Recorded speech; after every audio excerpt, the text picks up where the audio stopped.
Existem duas frases sobre coragem na literatura brasileira que eu considero sensacionais. A primeira delas, mais conhecida, lá do Grande Sertão Veredas, em que Guimarães Rosa escreveu: "O que a vida quer da gente é coragem".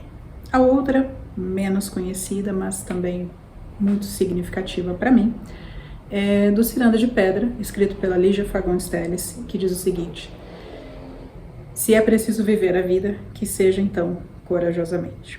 Muitas vezes nós associamos a coragem ao seguir adiante, seguir em frente, e na maior parte das vezes é mesmo. Mas de vez em quando a coragem que se requer é que a gente pare, retroceda, continue parado e só então avance. E foi o que eu precisei fazer ao longo de 2024 para me recuperar de uma depressão que eu julgava bem melhor, mas que estava só bem disfarçada. Eu falei mais ou menos sobre isso num vídeo de 2023, que vou deixar aqui nos cards caso você não tenha visto, sobre os papéis da literatura na nossa vida, e no comecinho desse vídeo eu comento que eu não estava me sentindo muito bem, que eu havia sumido não só daqui do canal, quando eu sumo não é só daqui, é da vida, de uma certa forma. Já vou falar um pouco melhor sobre isso. Retomando, nesse vídeo eu comento sobre o meu sumiço, sobre eu não estar me sentindo bem, sobre como eu havia passado os últimos meses, e nele eu digo que eu acho que eu estou bem melhor, que eu já estava pronta para voltar aqui. Eu detesto admitir que eu erro, apesar de saber que eu erro, mas eu não gosto de admitir isso, ainda mais assim tão publicamente. Mas eu estava muito errada. Eu não estava pronta ainda para lidar com exposição, para ser vista pelas pessoas. E agora eu retomo aqui essa questão de sumir, né? Quando eu não estou bem, vamos dar nome às coisas que eu não fiz no vídeo passado. Quando eu estou em quadros de depressão, eu não consigo me encarar. E eu não gosto de me ver e nem de ser vista. Isso significa que eu evito espelhos, por exemplo. Eu também não tenho como editar vídeo, porque afinal de contas, como eu editaria um vídeo sem olhar para a tela? E eu também não gosto de ser vista pelas pessoas, então eu sumo dos lugares, inclusive dos lugares online. Meu WhatsApp é um limbo, deve ter uma quantidade absurda de mensagens lá para eu responder. E não é bonito admitir isso, mas enfim, é o modus operandi, é como a coisa funciona. E eu decidi ter menos meias palavras nesse vídeo do que eu tive no vídeo anterior. E falar sobre saúde mental de uma forma mais ampla, de uma forma mais clara. Eu senti essa necessidade agora. Claro que outras pessoas podem estar passando por momentos assim e não estarem confortáveis para se abrir dessa forma, assim como eu não estava quando eu fiz o vídeo anterior, né? Eu me senti melhor usando meias palavras. Hoje em dia, eu já falo sobre isso com mais clareza, eu já comentei sobre isso com pessoas ao meu redor. Até porque muita gente não percebe, muita gente do meu convívio próximo não percebe que eu não estava bem. Pelo seguinte, eu continuei trabalhando, eu continuei cumprindo com as minhas obrigações, né?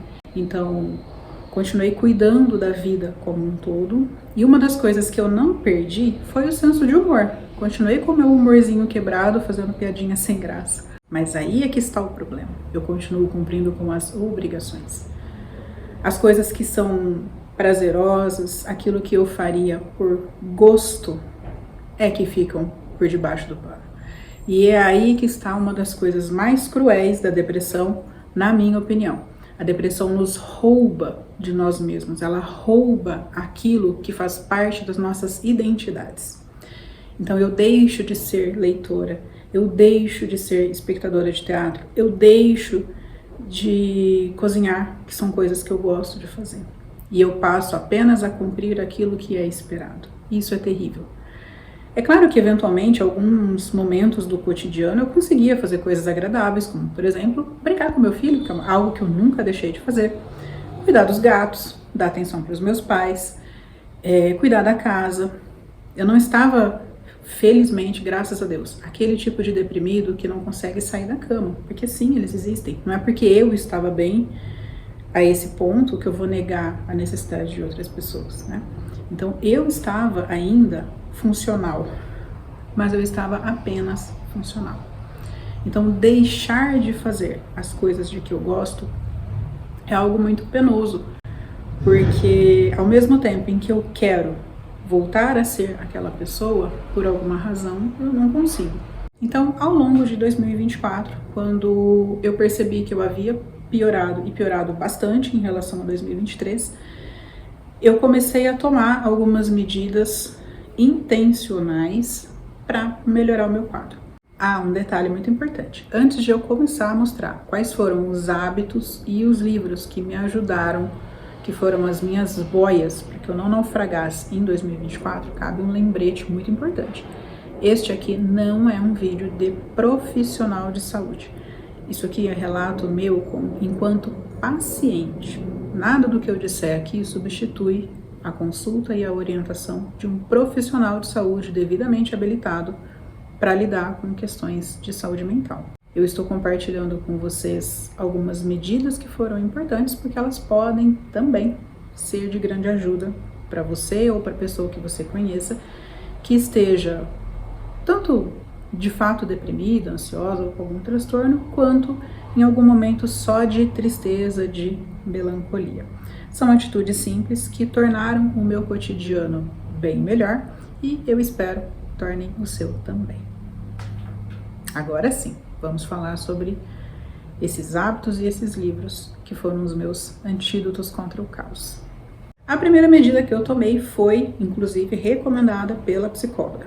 Ela sempre comentava comigo que seria interessante eu fazer uma anotação no final do dia sobre qual era o melhor aspecto do meu dia.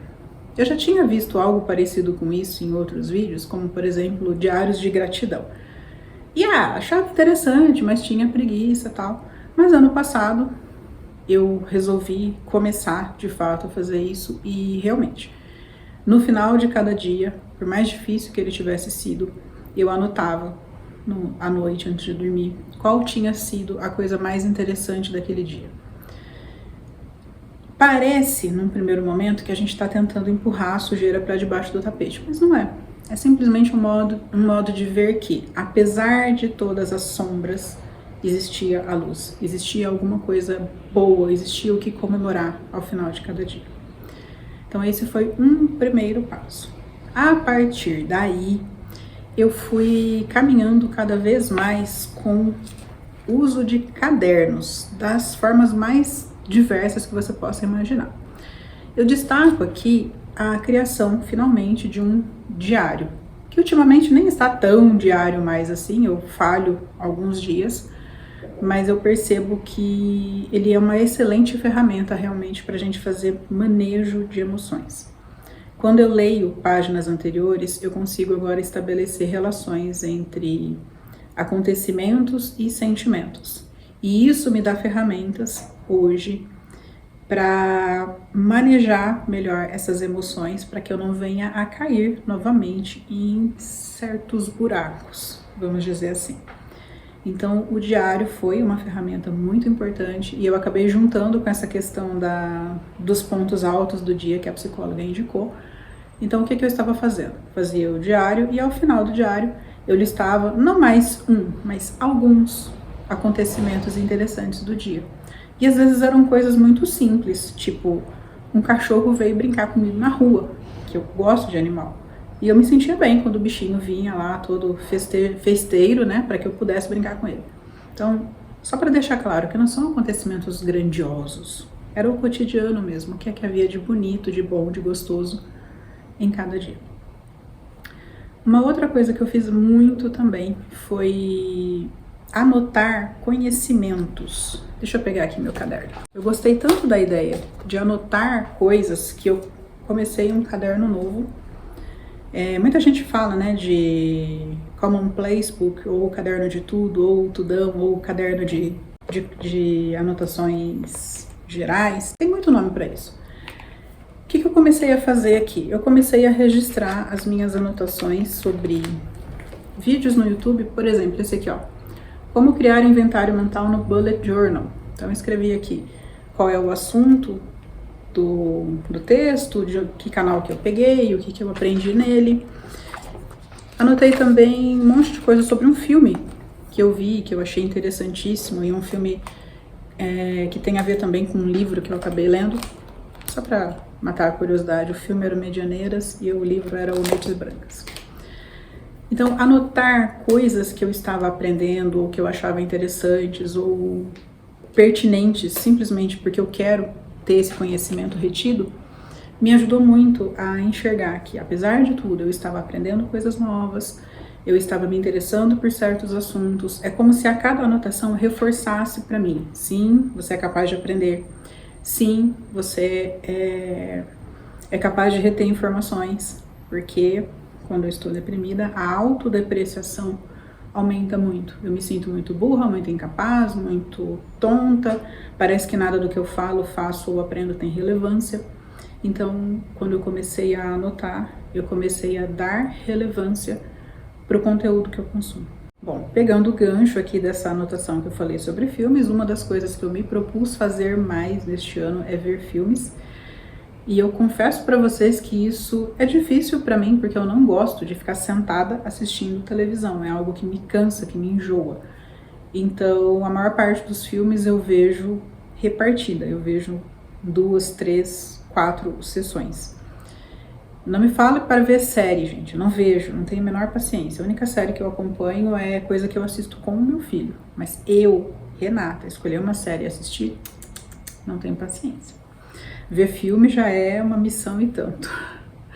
Então, bom, aumentei a quantidade de filmes que eu vejo e eu me propus também, pelo menos uma vez por mês, ir ao teatro, que é uma coisa de que eu gosto. No começo foi difícil. Teve dia de eu falar: ai meu Deus, por que eu fui inventar isso? Por que eu comprei esse ingresso? Mas eu ia. Às vezes era para ver peça, às vezes era para ver a orquestra sinfônica aqui da cidade, que tem preços excelentes, por sinal. Mas eu ia. Parece meio ilógico, né? Que eu saía de casa para ouvir música. Mas e daí? Tem gente que sai de casa para ver show. É a mesma lógica. Bom, ainda, né, dentre esses hábitos que eu fui me forçando a desenvolver ao longo do ano, um que me surpreendeu foi fazer mandala, pintar mandala. E eu me arrependo amargamente de ter jogado fora o primeiro que eu completei. Eu tratei a mandala como eu trato palavra cruzada, sudoku, acaba, joga fora, né? Perde a razão de ser daquilo. Me arrependi, devia ter guardado. Tem uma aqui que eu comecei dessa. Não. Essa aqui tá no início ainda. E é gostoso pintar isso, demora. Quando eu olhei esse livro, eu pensei: nossa, num instante eu vou terminar, né? Não, gente, é muito detalhado. Eu demoro dias para completar uma, o que é ótimo, porque significa que eu não preciso ficar comprando um monte. E outra coisa que eu fiz nesse tempo foi recuperar o meu lazer de adolescência. Fazer sudoku e joguinhos de lógica. Eu gosto demais disso aqui. Faço quase todo dia o sudoku. E é muito legal, porque nesse meio tempo, meu filho começou a gostar de caça-palavras. Então a gente tem ainda esse momento junto. Eu fico ali fazendo sudoku, ele fazendo caça-palavras, a gente resolve um pouquinho, brinca um pouquinho, conversa, faz mais um pouquinho. Acabou se tornando um momento a mais em família. Foi bem legal. Deixa eu ver o que mais que eu separei aqui. Ah, sim. O jogo de Uno, que meu filho não pode mais olhar.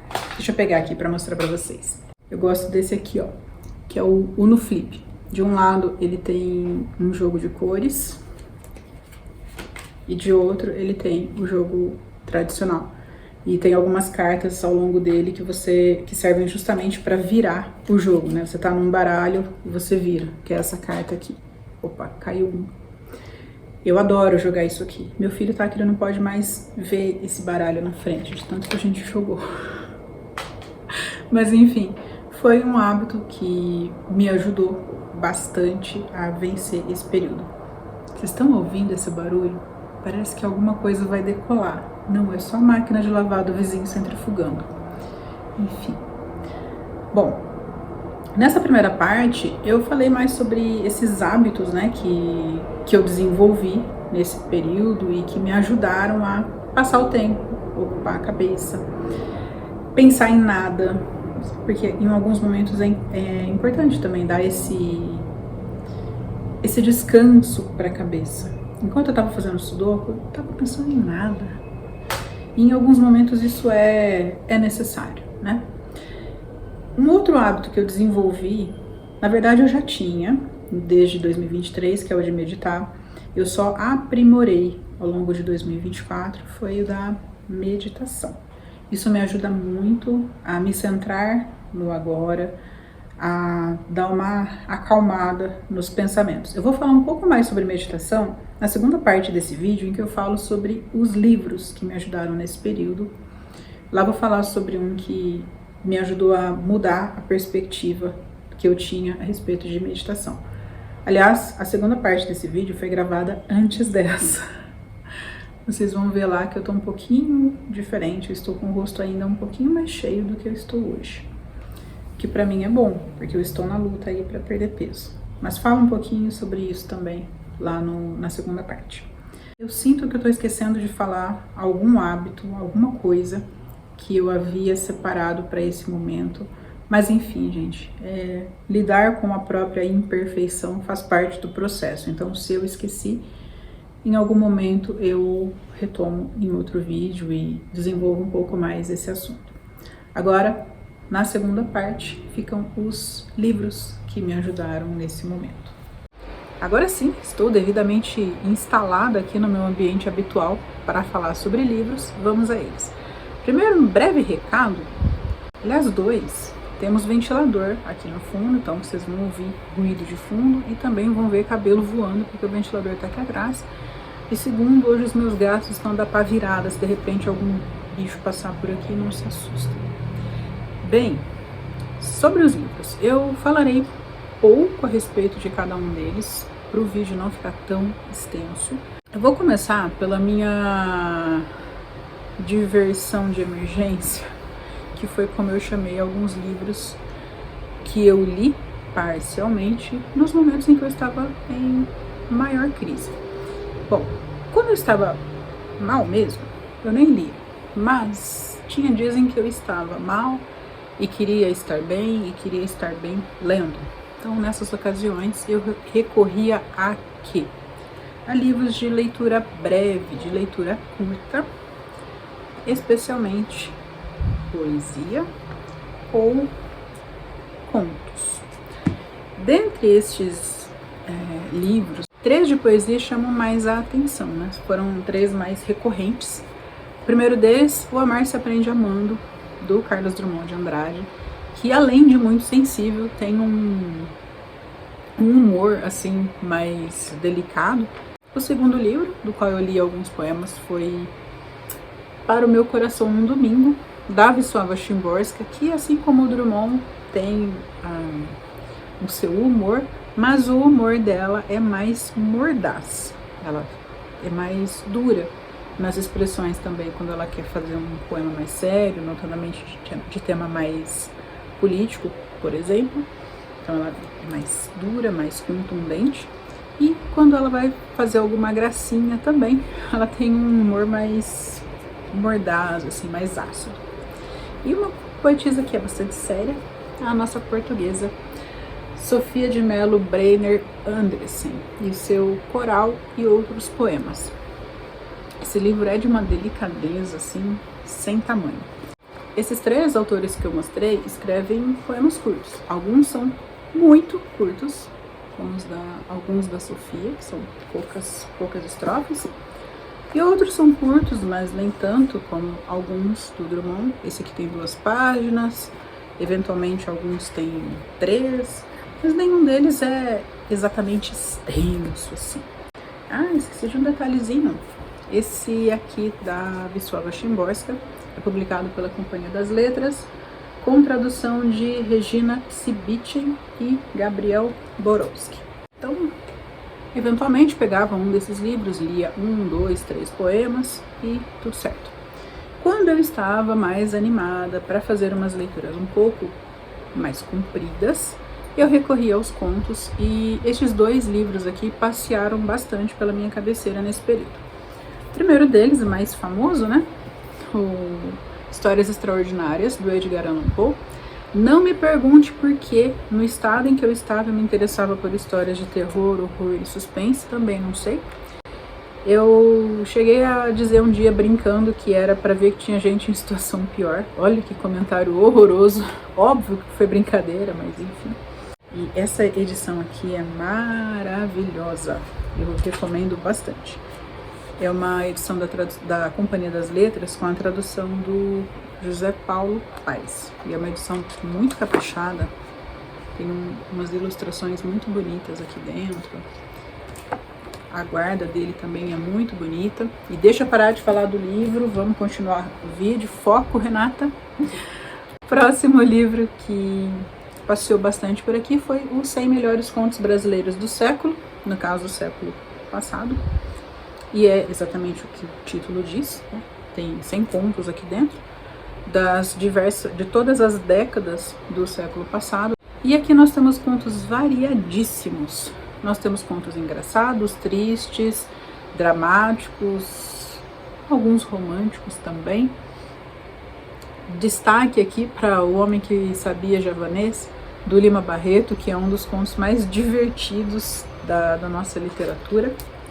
E também Pai contra Mãe, do Machado de Assis, que eu acho um dos melhores contos dele. Tem também um do Caio Fernando Abreu, deixa eu achar o nome dele aqui, é Linda, achei, Linda, uma História Horrível, é um conto muito bem escrito. A Caçada, que é um dos contos mais instigantes da Lígia Fagundes Telles, enfim, autores variadíssimos, temas variados também. E os contos aqui variavam, desde alguns contos bem curtinhos até alguns mais longos. Esses foram os livros mais dedicados ao lazer, né?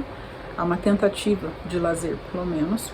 Os outros livros, os outros 3 livros que eu vou mostrar agora, são de uma outra categoria. São obras que eu li com a deliberada intenção de encontrar algum tipo de ajuda.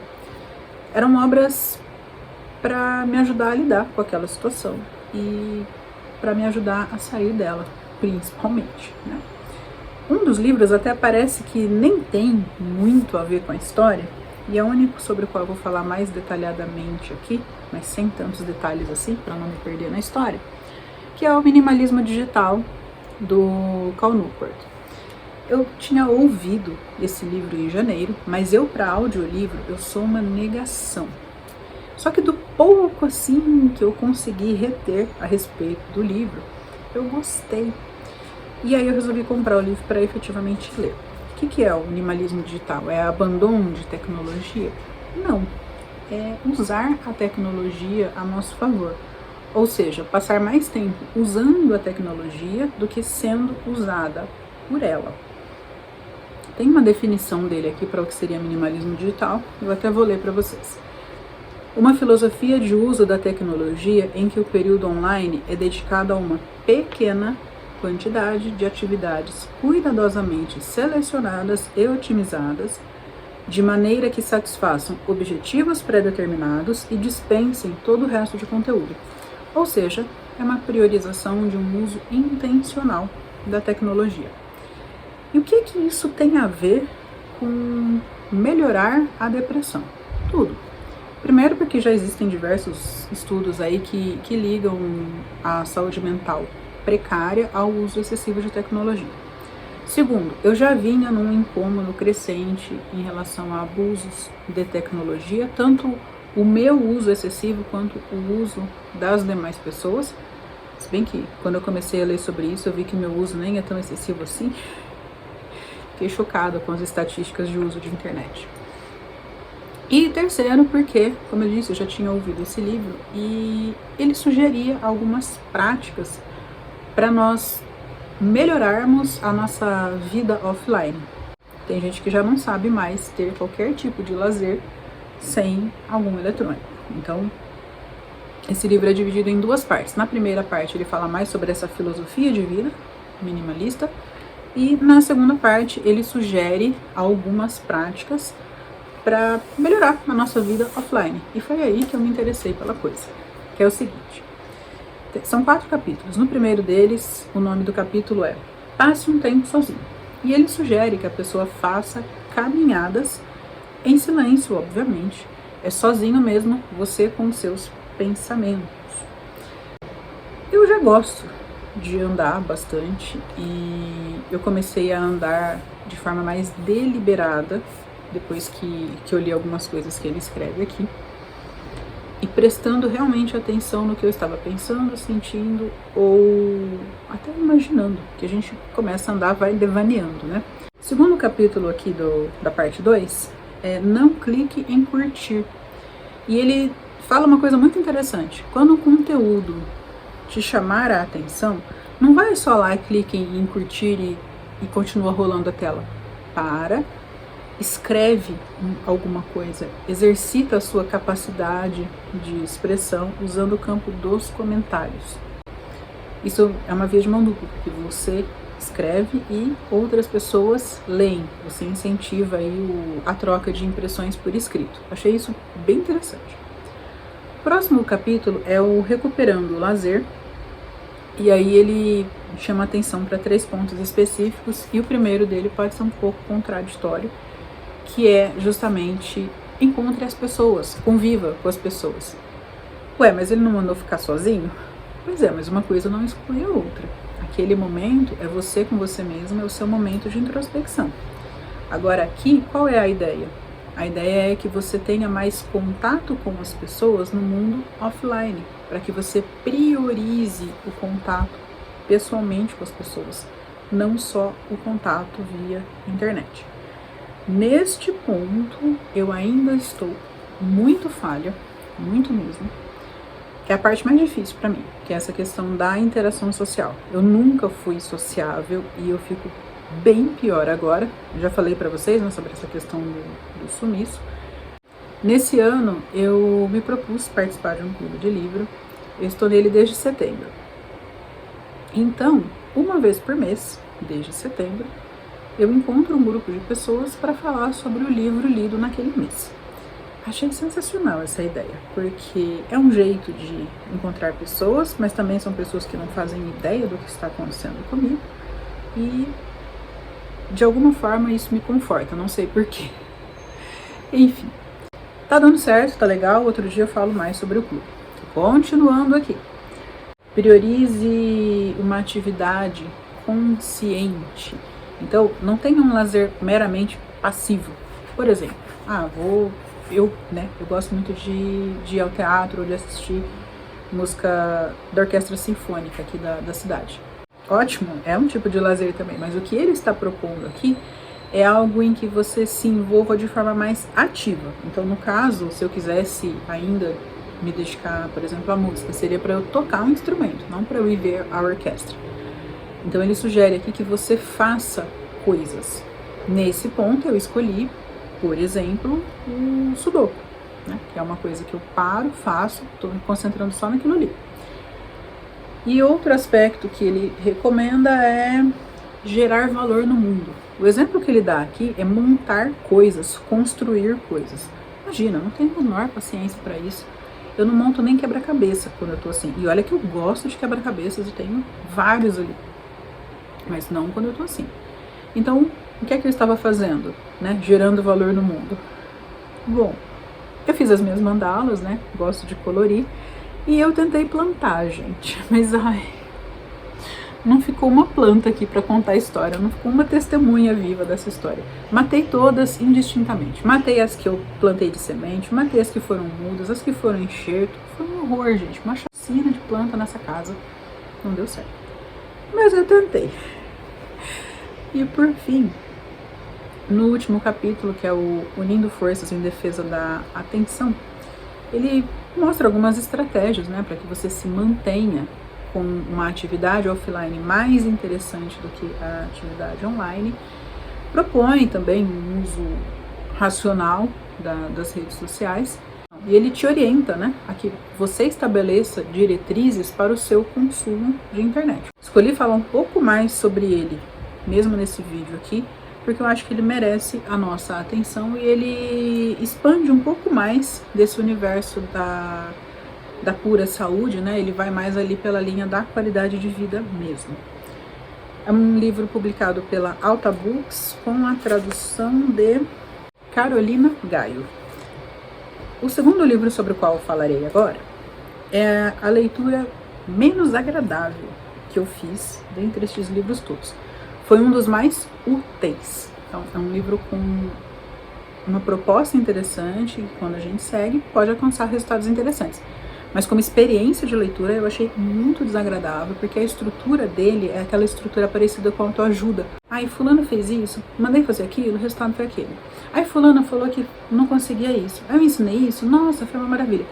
Esse tipo de casuística me irrita, mas o livro é bom. Mude seus horários, mude sua vida, do Dr. Suhas Ksirsagar, uma publicação da editora Sextante. Deixa eu já ver aqui quem é o tradutor antes que eu me esqueça. Beatriz Medina.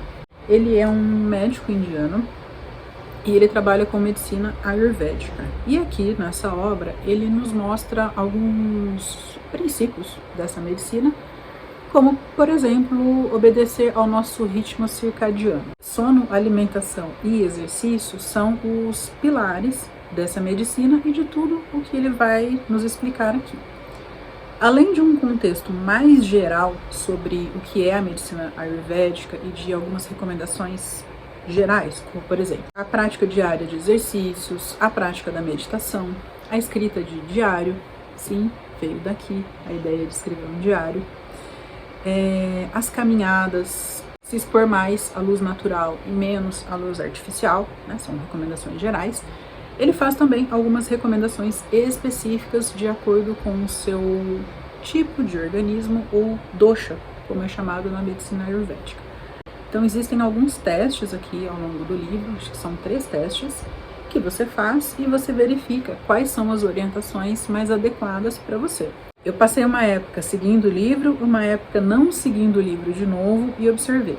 Quando eu estou seguindo as diretrizes e eu durmo num determinado horário, eu tenho uma quantidade de sono menor, mas melhor.